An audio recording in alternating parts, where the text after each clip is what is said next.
Hey guys, this is my first black and white battle of all time, in fact, and the first one I'm uploading too. Um, I'm not using any guys that aren't from 4th gen, so I'm not using any 5th gen guys unless their English names are released.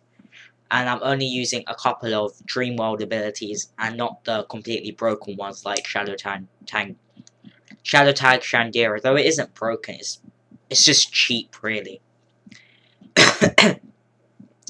And yeah, so I'm not going to use many Dream World abilities, but anyway, it's random teams, and though I'm not using lots of teams that, like various teams like my marathon was, I'm probably use a team for about 4-5 battles, then change teams to another 4 or 5 battles, so you're going to see the same guys for probably a week, 2 weeks, maybe 3 weeks at a time, but sometimes that's just how it goes really. I don't know what other way I could do. I could make a team every time, but that would take a lot of effort.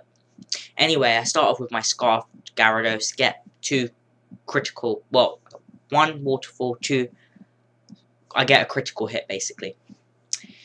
And then I switch to Alakazam. It has Focus Sash, and now it has the Magic Guard ability, which in this generation means Stealth Rock doesn't do anything, so I can't be hit with Leech Seed or Sandstorm, and so the Focus Sash will always be intact, and it's just good against things that are going to set up 100 Dragon Darts. You switch to Alakazam, it's the Focus Sash will activate, you can hit it with a Psychic. It just makes Alakazam very good, and if it wasn't a Dream World ability, just a normal ability, then I could probably give it Counter as well. But unfortunately, that's a 3rd generation move, and Dream World only works for 5th gen. So either way, and Alakazam is beast fast. So I take out that Zoroark, which has the illusion ability, which makes it transform into the last Pokemon in your party, and it copies the stats, but it doesn't copy the stats. Sorry, it copies the image and the nickname, but it doesn't copy the ability or the stats, move pool or anything. It just gives them the illusion that it's that. That's what I switch into now. This thing isn't my Gyarados, it's my Zoroark, which is what its English name is going to be. So I think that's fine to use. And the good thing about having lots of battles with the same team is that I'm likely to be able to use all my guys to their full potential, unlike the marathon, which I was only able to use maybe 1 or 2, maybe 3 max. Anyway, I completely forget about the Arufin's Encore. I think that's the correct pronunciation, I'm not sure. That's why I don't want to use the Japanese names partially as well. I won't be able to pronounce them correctly. But it's got the ability Mischievous Heart, which allows it to strike first when it's not using an offensive move, when it's using a non-offensive move, like Substitute, Leech Seed, Encore.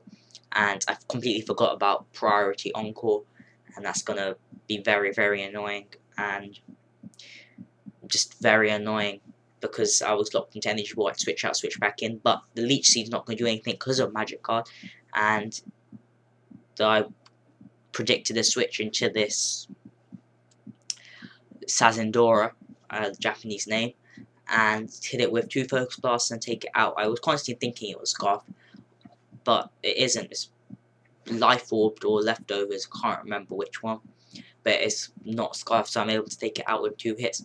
Here he switches to his Chandelier Shandira, the Flyer Ghost type with 140 base special attack, but not very good speed, so I'm thinking it's Scarfed again, and it doesn't have the Shadow Tag ability, so he's not being an idiot. It probably has Flash Fire, which is a decent ability anyway. Switching to the Gyarados. Seeing that damage, I might have been able to take another one, but it doesn't really matter. I just hit it with a Scarfed Waterfall to do a pretty good amount and get the Flame Body. Doesn't matter, because now it goes for the Energy Ball. And in my opinion, he should have probably gone for another Shadow Ball. We could have bluffed the Scarf a bit more, but now I know he's not Scarf since he switched moves, so I don't know what item he has, but something that isn't Scarf. So I switched back to my Alakazam, knowing he hasn't got anything for it. He would have switched into something that could take a Psychic by now, and so I take the Psychic out again. Here I don't want to lose my Alakazam too quickly, because it's one of my favourite Pokemon of all time. and so now it's got that ability. It's going to be overused, hopefully, and I will use it a lot. Even if the new third version of Black and White, so the remake of it, gives it better moves, hopefully, but I don't know about that at the moment.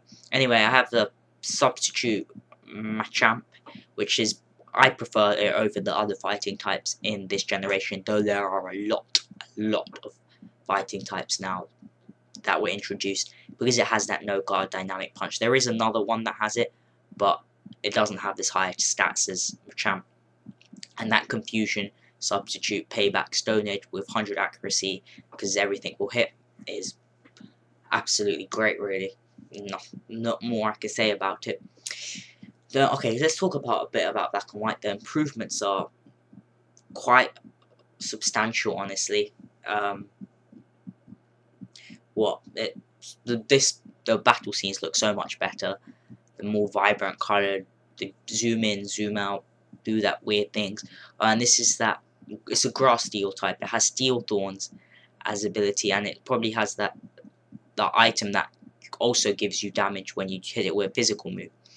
So I took a lot of damage just from the steel thorns and that item, but unfortunately he isn't able to take me out with the dynamic punch in his last guy, so I'm just gonna go for another dynamic punch and take it out. But here he revives, and that's also a new thing introduced, that if you have it on, you can use one item when you have, I think it's one guy left, you can revive one of your final Pokemon, which doesn't always activate. He did ask me before he used it, so it's perfectly fine. I just thought I've pretty much won. I've got lots of Pokemon left, so may as well.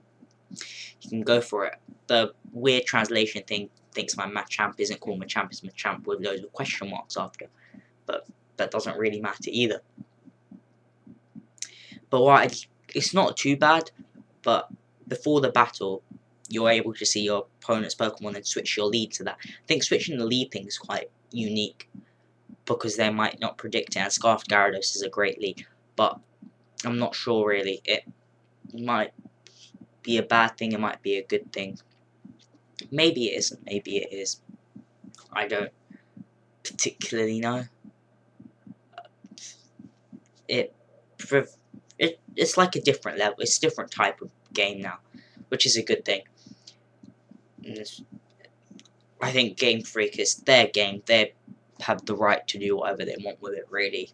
If you complain about it, then complaining about them, and they made the originals too, so I don't know. There are a lot more changes that have occurred in this generation.